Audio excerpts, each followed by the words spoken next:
Shavua Tov les Koulam, bonsoir à toutes et à tous. Infiniment heureux de vous retrouver pour partager avec vous le Chitat du jour. Aujourd'hui, nous sommes le Gimel Nissan, 3 Nissan 5786. Nous sortons de ce Shabbat et nous allons étudier le Chitat qui correspond au Shvi'i de cette semaine-là. Et on va commencer, comme on a l'habitude de le faire, le Motzai Shabbat pour le mérite que cela nous apporte de raconter une belle histoire. Et aujourd'hui, nous allons parler du Rabbi Rachab, le Rabbi Shalom Dover, puisqu'hier, nous avons célébré son Yortzeit, le 2 Nissan. Et voici une histoire que le Rabbi Yosef Yitzhak a racontée dans le premier Mahamar, le premier discours qu'il a prononcé après le départ de ce monde-là du Rabbi Rachab. Ce Mahamar commence par les mêmes mots que le dernier Mahamar du Rabbi Rachab, Reshit Goyim Amalek. Et cette histoire s'est déroulée alors que le Rabbi Yosef Yitzhak était un jeune garçon, quelques années après l'élévation de l'âme du Rabbi Maharash, le Rabbi Shmuel. Le Rabbi Yosef Yitzhak avait l'habitude de se rendre souvent dans la salle de Yechidut, d'entrevue privée du Rabbi Maharash. Une fois, alors qu'il était dans la pièce, il vit la porte s'ouvrir. Effrayé, il se cacha et observa pour voir qui entrait. Le Rabbi Yosef Yitzhak vit son père, le Rabbi Rachab, entrer dans la pièce en portant un gartel, cette ceinture que nous avons l'habitude de porter. Le Rabbi Rachab, le Rabbi Shalom Dover, se tint devant la table en face de la chaise du Rabbi Maharash. Le Rabbi Yosef Yitzhak, à ce moment-là, vit les lèvres de son père bouger comme s'il parlait et vit des larmes couler de ses yeux. Dans le Mahamar, le Rabbi Yosef Yitzhak explique que la Kedusha, la sainteté, ne quitte jamais l'endroit où un tzaddik étudie la Torah et prie, ni les objets matériels, geshmi, qu'un tzaddik utilise pour servir à Kadosh Baruch Hu. Et puisque ce travail a été accompli par un tzaddik, la Kedusha y demeure de la même manière, même après sa Histalkut. Le Rabbi Rachab reconnaissait que la Kedusha était toujours présente dans la chambre du Rabbi Maharash. Il y a donc tenu une Yechidut exactement comme il l'aurait fait du vivant du Rabbi Maharash, qui était son père. Le Rabbi a expliqué cela plus en détail plus tard dans la Sikha de la Parashat Vayikra en 1987, montrant comment tout ce qui appartient à un tzaddik conserve la même Kedusha. Le Rabbi a enseigné que l'utilisation de ces objets peut nous donner de la force d'avoir une hitkashrut, une connexion plus forte avec le tzaddik. C'est ce que nous devons chacun d'entre nous avoir et dans lequel nous devons chacun aussi également investir.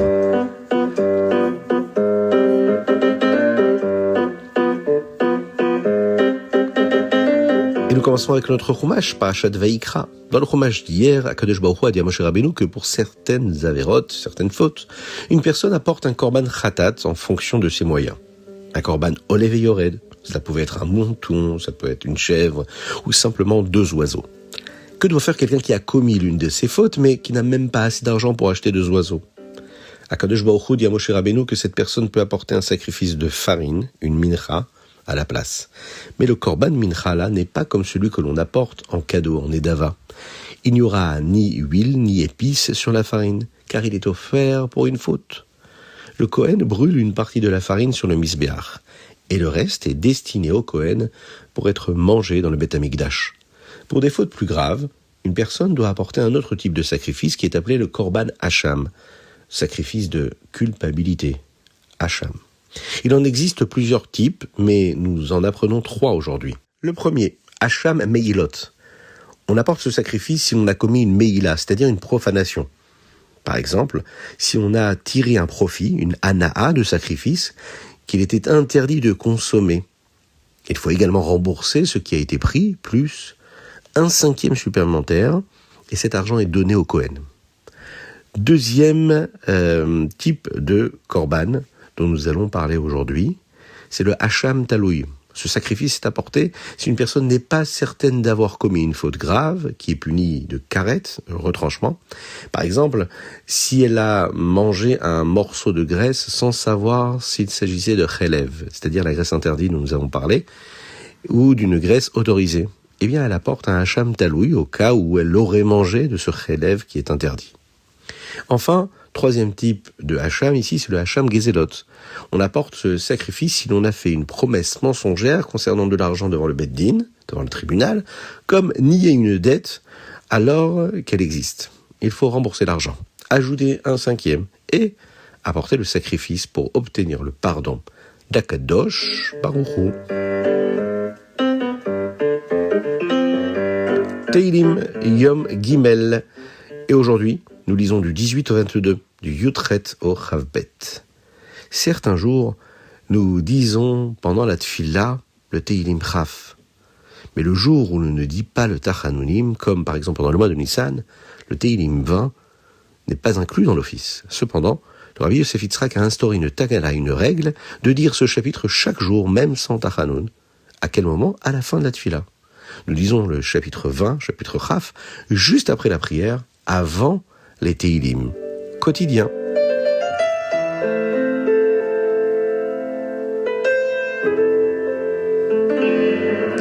Tania, l'Ikouté Amarim Perek Lamed Chet. Le Rabbi Shlomo Zalman nous a dit que la raison principale pour laquelle une Neshama descend dans un corps est de sanctifier ce corps et le monde.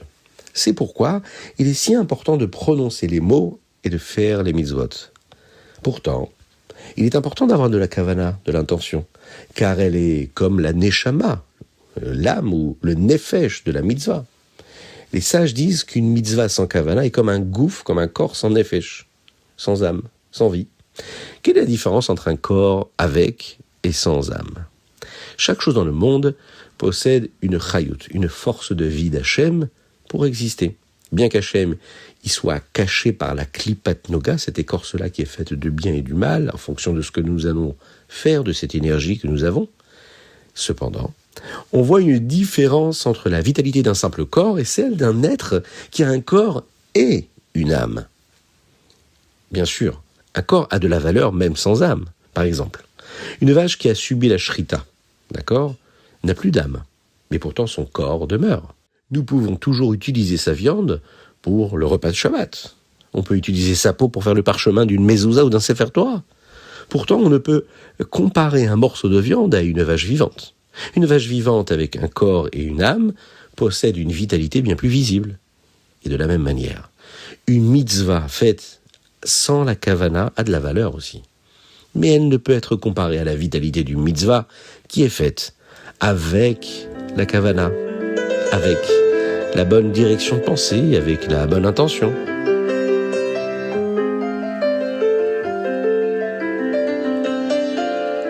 Ayom Yom Gimel Nissan. Hier, c'était le jour de la Hiloula du Rabbi Rashav. Et aujourd'hui, nous découvrons certains de ses cours, de ses shiurim réguliers, c'est-à-dire ce qu'il étudiait. Écoutez bien.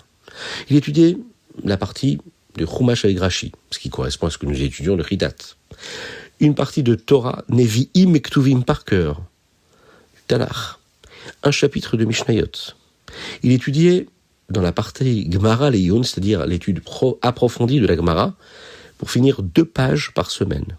Pour la Gemara Girsa, une étude plus rapide, eh bien, il étudiait 3 pages par jour. Il étudiait une partie du Talmud Yerushalmi, il étudiait les poskim, c'est-à-dire les décideurs de loi comme le Shulchan Aruch, mais pas chaque jour, et il étudiait le Midrash Rabbah pour finir l'intégralité des Midrashim, Midrash Rabbah, chaque année.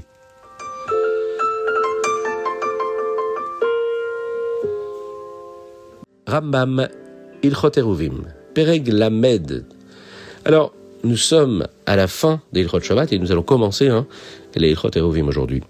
Dans le chapitre 30 des Ilchot Shabbat, nous apprenons comment montrer du kavod, de l'honneur au Shabbat, et comment avoir le onek Shabbat, les délices de Shabbat, le plaisir du Shabbat. Tout le monde doit aider. Même les grands tzadikim du temps de la Gemara aidaient à la cuisine, au ménage et aux courses pour honorer le Shabbat. Perek Aleph de Eruvim, ce chapitre parle des Eruvé Chatzirot, si plusieurs familles partagent une propriété, un couloir, une cour. Et les sages ont décrété que cela ne doit pas être considéré comme un domaine privé, un Reshut HaYachid, et qu'il est interdit d'y porter le Shabbat. Grâce au Eruv Chatzirot, il transforme la propriété en un domaine privé, partagé, pour pouvoir y porter. Et enfin, dans le Perek Bet, ici, nous apprenons ce qui peut invalider cet Eruv. Comme si une personne ne participe pas en donnant un peu de nourriture pour montrer qu'ils vivent ensemble dans cet espace, cela risque d'invalider le Hérouv. Il y a des lois très strictes pour qu'un Hérouv soit bien cachère. Et voilà, c'était le Chitat et le Rambam du jour. On va se quitter avec un mot du Rabbi. une petite histoire qui concerne la venue de Mashiach, puisqu'on pense très très fort à Mashiach. Et on demande à Kadosh Baruch Hu de protéger le Ham Israël et de nous libérer de tous nos ennemis. Un jour, le rabbi dut consulter un ophtalmologue. Le médecin dit au rabbi qu'il souhaitait lui poser une question. « J'ai voyagé dans le monde entier et j'ai vu les choses incroyables que le mouvement Chabad a accomplies. Alors pourquoi Mashiach n'est-il pas encore venu ?» Le rabbi sourit et répondit. « J'ai la même question. Il semble qu'il reste encore un tout petit peu à faire pour remplir la coupe. C'est pourquoi, chaque fois que je parle aux chassidim, je les inspire à faire quelque chose de plus. Je ne laisse pas mes chassidim dormir. Nous avons beaucoup à faire encore pour faire en sorte que Mashiach se dévoile, que la Géoula arrive. Et le rabbi nous a dit ce que nous avons à faire à quelques jours de Pessah, se soucier de nos frères juifs, que chacun puisse avoir de quoi manger un bon repas, que chacun puisse avoir du vin, du jus de raisin, des matzot shmurot pour faire un bon seder. Qu'Akadosh Baruch Hu envoie Mashiach Tzidkenu, nous l'avons dit. N'hésitez pas à nous envoyer vos dédicaces. Et aujourd'hui, on penserait fort à nos chayalim, qu'Akadosh Baruch Hu leur donne des forces, ceux qui se battent pour Eretz Israël, en dehors d'Eretz Israël, dans le monde. Qu'il envoie la refoua shlema à tous les malades du Ham Israël. Et parmi eux, David ben Sultana et Avraham ben Sultana, Avraham Nissim ben Sultana. À très bientôt, Shavua Tov, que l'on se retrouve très rapidement. Avec Mashiach, à Yerushalayim, on chantera, on dansera. Avec le Beth Amikdash. À bientôt. Ah oui, vous pouvez envoyer vos dédicaces par WhatsApp au 06 21 37 24 52.